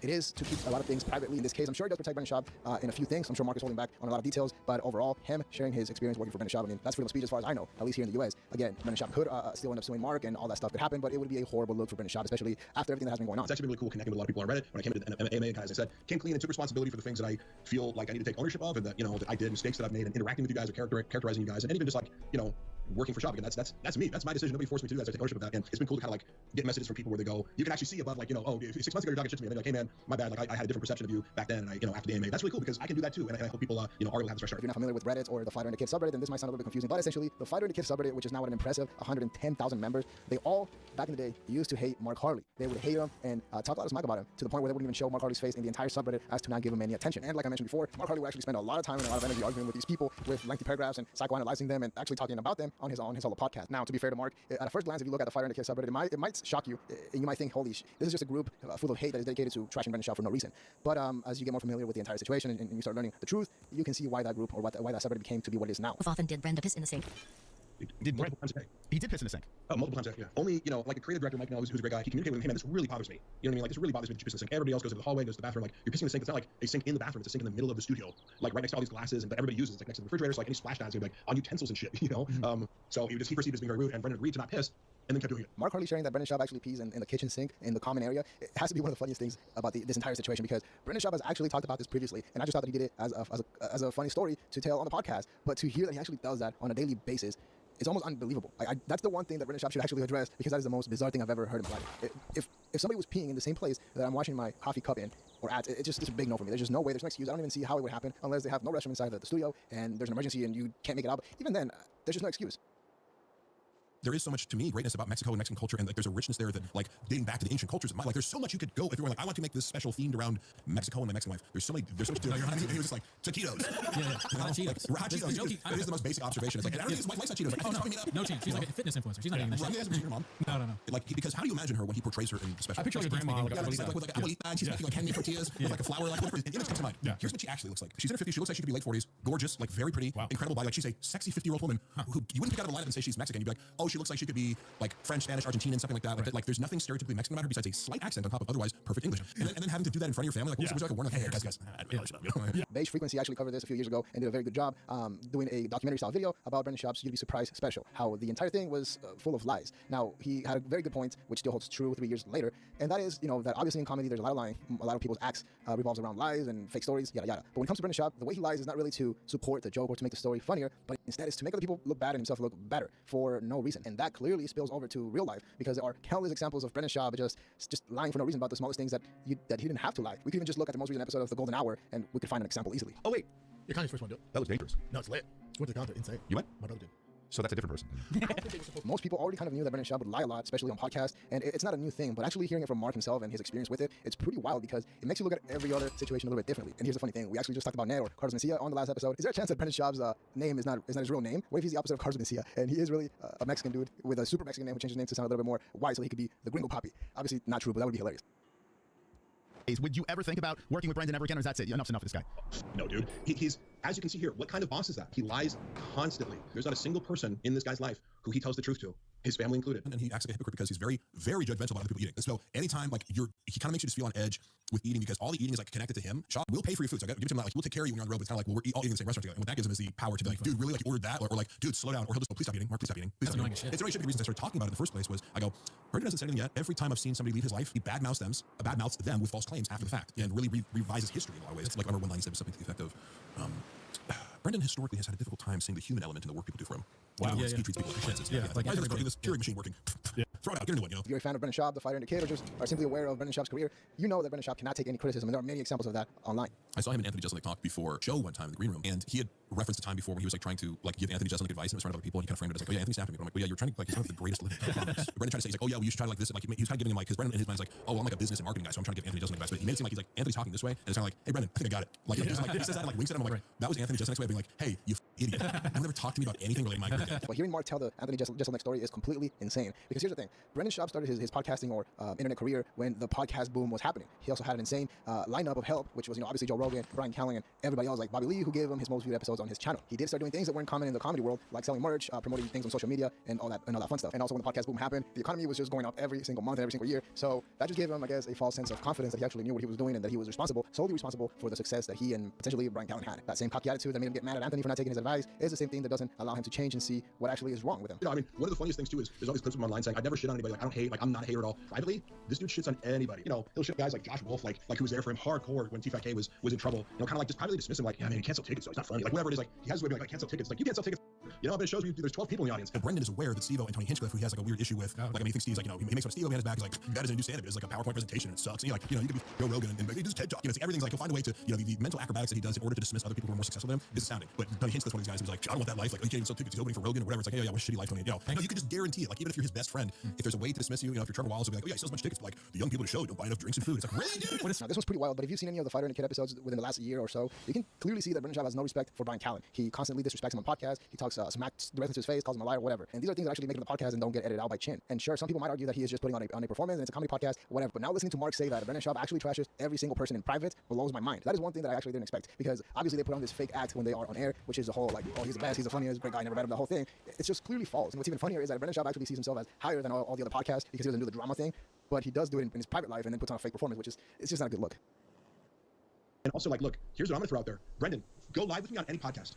Go live with me, and we can air it out, and we can bring our evidence, and we can discuss these things that you're claiming. So I'm gonna challenge you to do that, knowing that you can't do that because you're an egomaniac who's been lying about the entire situation. So of course you won't go live with me. At the end of the day, there's no way that Brendan Schaub actually engages with Mark on a podcast or talks to him anywhere. Besides peeing in the sink, Mark Harley hasn't really shared any career-ending details or anything insane for that matter. So instead, in my opinion, what Brendan Schaub should do is milk the situation and address it on his podcast, and he can really spin the narrative one way because, I mean, even though he doesn't have as many views, he still has those subscribers, which could potentially turn into a potential bigger reach than what Mark Harley is doing. And either way, the channel is suffering, they need views. Who cares at this point? Just make it into a drama channel. Nobody really cares. Nobody really is going to say, oh, Brendan Schaub is doing drama now.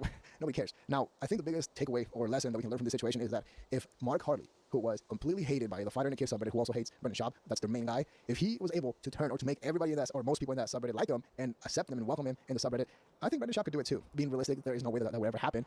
I think it's similar to the Carlos Mencia situation where Schaub just has that insane ego that will never allow him to admit that he was wrong and that he was defeated by the fans that he turned into haters. Again, if you're not familiar with the Fighter and the Kid subreddit, I suggest you check it out. A huge shout out because it's been wild this entire year. But yeah, I think that is all we have for today. Let me know what you think in the comments below. Obviously, you know the drill. Leave a like, subscribe to the channel to support, dislike if you didn't like the video. But that is all we have for today. See ya.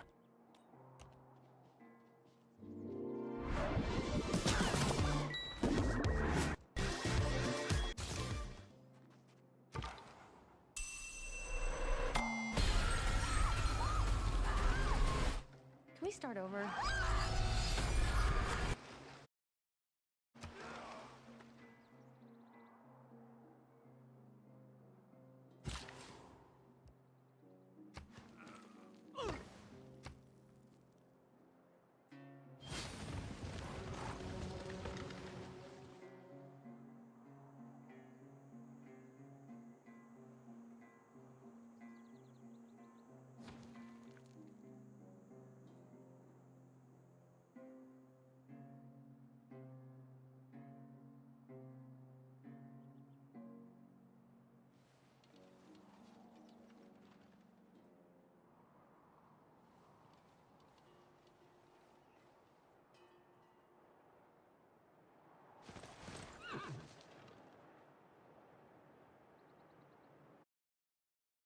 By the way, I'm just gonna say this out loud.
The rising world of water.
Schaub, if he comes to LA, Game of Thrones? if he comes to LA and he doesn't do our podcast after he did that, I'm gonna fight him. I'm finally gonna fight. You guys really want to know who's gonna win? You're gonna find out. Yeah. If he comes to then y'all me and him are fighting. Yeah, I'm gonna be. So I'll take it personally. Yeah, we'll tag team him. Yeah. But Interesting how powerful Rogan is. We ate at Via Veneto. I invited you. I know you guys invited me. I was in Florida. And it was me, Joe Rogan, and Eric Weinstein. We ate via. That was the mothership. It's great. Is it cool? Energy. Just so you know, I was supposed to surprise you on Friday. Ah, dude. Really? About a ticket on Southwest. I was gonna surprise SAG. Damn, bro. Brian, congrats on the special. Amazing. Appreciate it, guys. Love you guys. That's it, kids. This is the Fire and Kid. Our power shut off. We're out. These past few weeks have been a very interesting time for the OG Rogan sphere, which was the first group of comedians that Joe Rogan would push to his fan base that were also his close friends. Because not only have they now been completely replaced by way better comics, but it does seem like Joe has finally realized how insane it was what he did to comedy by making everyone think that anyone could become a stand-up comedian. And ever since last year, after Cat Williams called him out by basically saying that Joe always pushes the same unfunny comedians all the time on a podcast episode with over 87 million views that everyone was talking about, ever since then, Joe has been really trying to distance himself from those comedians. And in this case, we'll focus on Brendan Schaub and the Fire and the Kid podcast, because for the past couple of years, Brendan Schaub has been trying to rewrite the narrative and come up with excuses to explain why he's not at the mothership hanging out with Joe and all of his comedy buddies when his own best friend and co-host is out there without him. But also because technically this channel was born from that whole drama between Bobby Lee, Kalila, and Brendan Schaub, it has become somewhat of a tradition to check in on the podcast and see how they're doing. And so I highly recommend you watch the entire video. But let's get started. You were in Austin, missed all this. Yes. Very smart. But you were in Austin at the mothership, shooting your special. Yes. A lot of people came out. Theo came out. Theo Vaughn came. Mark Norman. Warmed the stage up. Mark Norman. Theo jumped on. Love it. Theo jumped on. I was laughing so hard. I couldn't. He was bringing me up on Friday for my warm-up sets. Most 100%. He's his new stand-up. I was laughing. I'm up in the balcony. I go do my thing. I'm just laughing so hard. And you know, he's got his own unique rhythm. Of course. He's such an original. He's just an original stand. His comedy's out of its mind. How did it feel for you to be around that? Because even years ago, you weren't really like, because you've been doing it so long, you weren't around the club scene. I'm old. But now being around that, doing what I did at the mothership, those crowds, you know, I put a little power out there. What did I touch you? Yeah. What did I touch you? You said you gotta get there. You let these motherfuckers know, dude. Yeah. Y'all must have forgot. Yeah. It pisses me off. Yeah. No, you did. You said show these who you are. Yeah, dude. Remind them. Remind them. Y'all must have. You want to leave my boy? Y'all must have forgot. Yeah. He just hasn't been around the clubs like you. Yeah. But if you want to go toe to toe, I don't care who you are, at the mothership, comedy store, improv. You want to go toe to toe with Brian Callen? Good luck. And you're lucky because he hasn't been coming around because he's been busy doing other bullshit. Yeah. But when he shows up, y'all must have forgot. You know, Mark, I told you reminded me. Yeah, it was and we'll figure it out. But for what you're doing, you have to be the bud. You have to be the bud. I think I do. At least, I don't know if it's moving the full. I don't know, but you have to be in that zeitgeist. I don't. Yeah. I'm different. Can we get you there?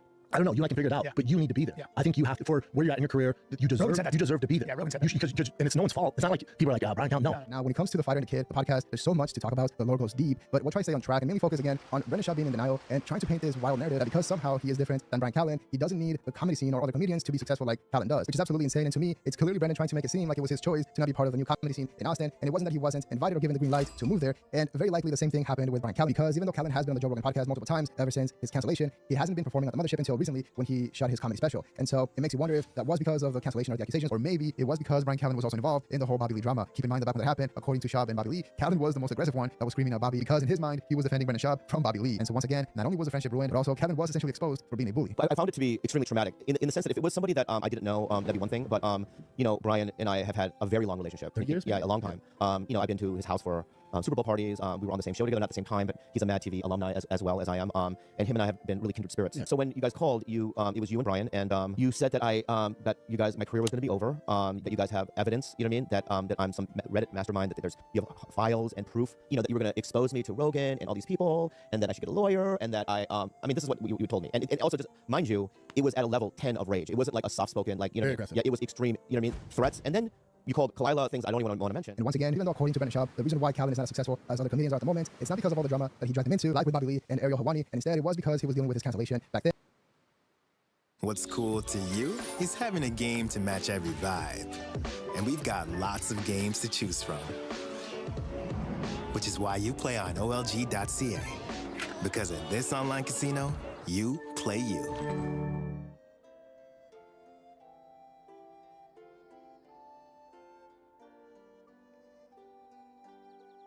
Which, of course, that was a big part of it, but we have talked about this in the past, and if we look at the show, at the episodes back then, when Callen first came back to the show after getting canceled and being gone for a while, the audience, the fan base actually responded very positively, and the episodes were doing very well for a while without getting that many dislikes, which is usually a very good sign. And so it wasn't until Brendan completely lost his mind and decided to start beef with Ariel Helwani, and then the infamous Bobby Lee drama, which was a massive hit to the reputation, not only within their own fan base, but also with the rest of the stand-up community. And so technically you could say that being associated with Brendan Schaub is way worse for a comic's reputation than an actual essay accusation. I'm just kidding, but once again, that whole drama was a massive reason why a lot of other people outside of comedy started paying attention to Brendan Schaub and realized how hateable he was. And so it is funny that Schaub completely forgets that he dragged Brian Callen into a pointless fight, and instead he still blames the Me Too movement and cancel culture from back in the day. I'm right. It drives me nuts that Brian's at where he's at. I will challenge anyone, any comic, to go on stage after Callen. I challenge you those times. I'm going to go, if it's the Comedy Store, Zanies, wherever they're at, and you're telling me Brian's not better than 99% of those comics. It drives me nuts that he's not up there with those guys. Well, this is kind of a comeback where, you know, like, everybody's been treated like shit. We've all been told we're racist. We've all been told we're incels. We've all been told we're all these things. I'm going to have a very different perspective because one of my closest friends, my brother, has gone through, not to this degree, but it took everything from him. But now that Brendan is realizing that he made everyone hate him and they're now starting to let Calvin back into the club, I'm pretty sure he doesn't like that. And the coping is absolutely insane because even though Schaub wants to make it sound like he actually cares about Brian's career and that he wants him to move out to Austin without People want to know, were you really pissed? Listen, I don't like talk about your stuff. Yeah, I don't.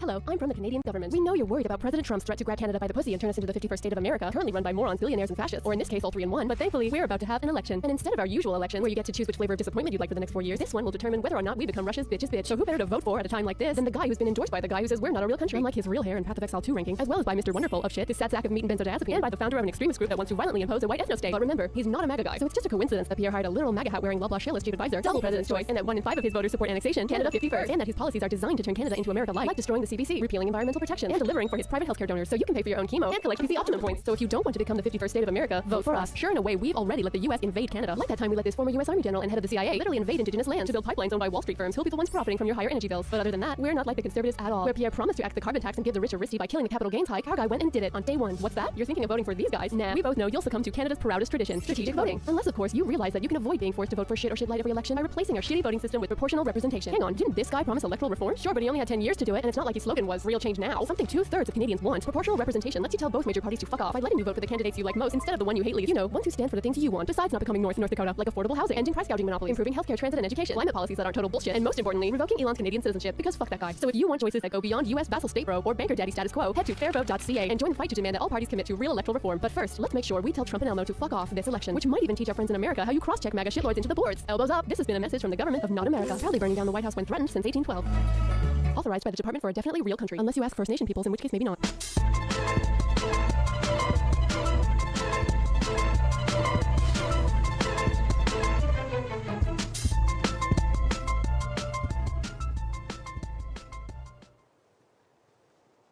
Patio furniture? Already? It's happening! It's happening! Thousands of spring rollbacks. Spring is in the air. Totally. And become a free city. Allergies. If we win its loyalty. Managing content can be a little tricky at times. That's why finding ways to scale content quickly and repurpose it efficiently is really important.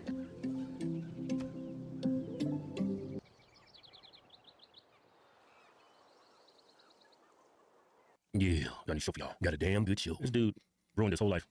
Prostitution. I'm not even prostitution. I got my son in the car. Can I call my big mother? In just a second, we'll call the baby's mother. That dude had Lil Wayne on his phone. You see that?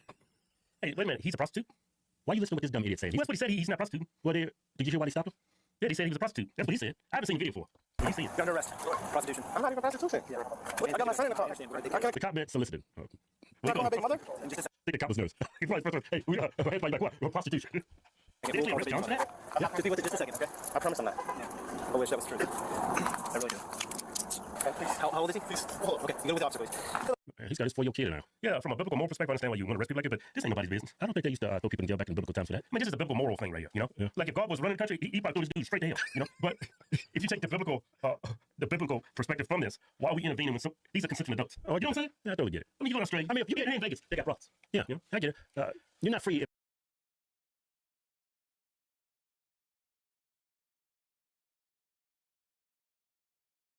It's clear that President Trump wants the Liberals in power because they will keep this country weak.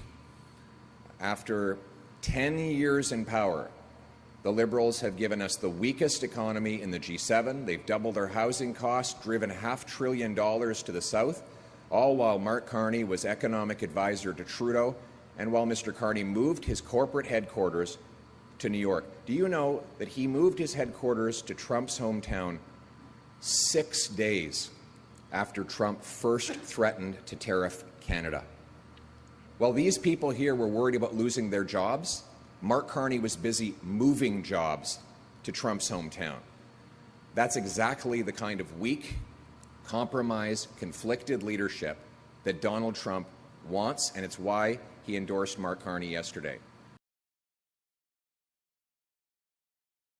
It's clear that President Trump wants the Liberals in power because they will keep this country weak. After 10 years in power, the Liberals have given us the weakest economy in the G7. They've doubled our housing costs, driven $500 billion to the south, all while Mark Carney was economic advisor to Trudeau, and while Mr. Carney moved his corporate headquarters